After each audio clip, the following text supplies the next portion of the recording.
Welcome to your pose of the week. This is a tutorial series where we go through each of the gravity yoga poses and kind of break them down for you. This week, we are taking a look at our reclining pigeon pose. So we'll be revisiting pigeon quite a bit through our practice. There's several different versions that we like to practice, but for the sake of simplicity, we are just going to start with the all-time favorite reclining pigeon. So this is a great hip opening stretch. So there's a lot going on in it. And as I mentioned before, it is a favorite amongst students and amongst practitioners. So let's go ahead and just get right on into it. And then I can show you different variations, props and things like that that you can use. So let's start with the right leg or the right knee first. So start in a tabletop position. You're going to slide your hands about a handprint forward. And we're going to start on the right side. So we'll bend the right knee towards the chest. And there's a slight external rotation of the knee as we lay the knee on the mat behind the right wrist, right? So even if you're kind of up like this and you're kind of checking in, if this is as far as you can go, this is perfectly fine. I can show you how to stack up some blocks and blankets and pillows and things like that underneath your hips. But if you can, extend the left leg long behind you and allow the hips to just kind of melt down towards the ground. So this is where you can kind of check in here. If there's any discomfort in the front knee, if there's anything going on in the back, the hips, anything like that, we'll make adjustments here in just a moment. So one thing I want you to know is that in gravity yoga, we don't care too much about maybe in a yoga class or another class that you practice in, there's a lot of emphasis on the front shin being parallel to the top edge of the mat. I don't even know if I can get mine all the way there, but having the shin completely parallel to the edge of the top of the mat is not of a concern for us. Remember, we're not so much worried about the shape or the pose itself, but we're chasing that stretch. So we're going to have our knee, this front right knee, the joint is closed and the joint is pointing, our knee is pointing towards the top right corner of the mat.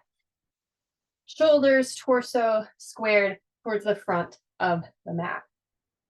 Option to flex the foot if that feels more comfortable for the knee, or you can just relax the foot, trying to find that space of relaxation, of calmness, turning that stretch reflex off.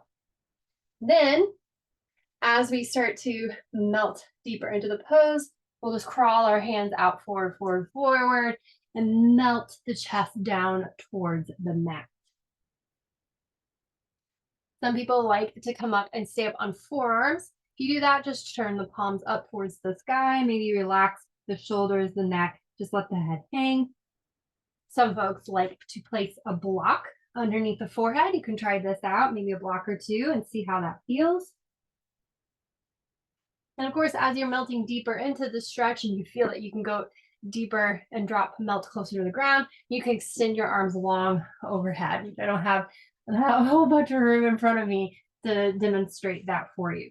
But even just staying right up on the forearms is perfectly fine. You're going to feel this stretch a lot on the outside of the right hip, getting into the external rotators, the abductors. We've got some stabilizing muscles there, deep six, all the good stuff. All right. Okay, so let's review some ways of modifying this pose for you. So again, if you're here, forearms is an option. You can come all the way down, arms extend overhead. If you're able to completely relax, you can option to cross forearms, let the forehead rest on your forearms. Maybe you need a little bit of support underneath the arms, the forearms. You can bring your forearms to blocks, turn palms up, relax here. We like to remember we turn our palms up towards the sky. Our fingers are spread wide. This is a nervous system hack that we use just to communicate to the body that it's okay to relax here. All right, maybe you are up like so and you need a little bit of help, a little bit of support there. Totally fine. Remember, we're just chasing the stretch. It's not about the shape. You can always play around with stacking a block or two underneath your hips to help support your hips up. Support in a way so that you can still have your shoulders and your torso square to the front of the mat. Some folks find that the hips feel okay, but there's some tension going on in this back left leg. You can play around with, and again, you can use blocks, you can even use blankets, and my favorite is using a couple of pillows because they're squishy. So that way, if the muscles start to lengthen out and you have a little bit more space, you can drop deeper into the stretch. The pillow will allow for that to happen. You can play around with stacking pillows, blankets underneath the hips. Maybe there's something going on, some tension going on here in this front left leg. Sometimes it feels really nice to support the left hip. You can stack a blanket or a pillow underneath this left hip as well. So again, we are stretching. You're gonna feel a lot on the outside of this right hip here. You may even feel it along our hip flexors, the front of our left thigh as well. So our back leg is in this extension, and then our front leg is in this slight external rotation. So again, then come on down to forearms.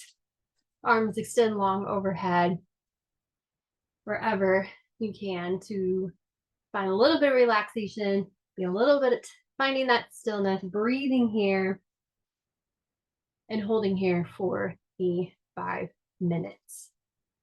All right, so that is one version of our pigeon that we will be practicing in our sessions. You'll see him show up quite a bit in when we're stretching our hips.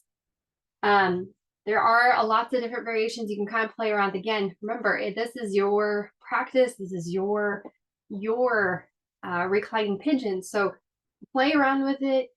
Use whatever props that you have to help bring a sense of stability and comfort to the body as we stretch into those hip muscles. So, all right, practice this at home, use your props. I will see you in class very, very soon.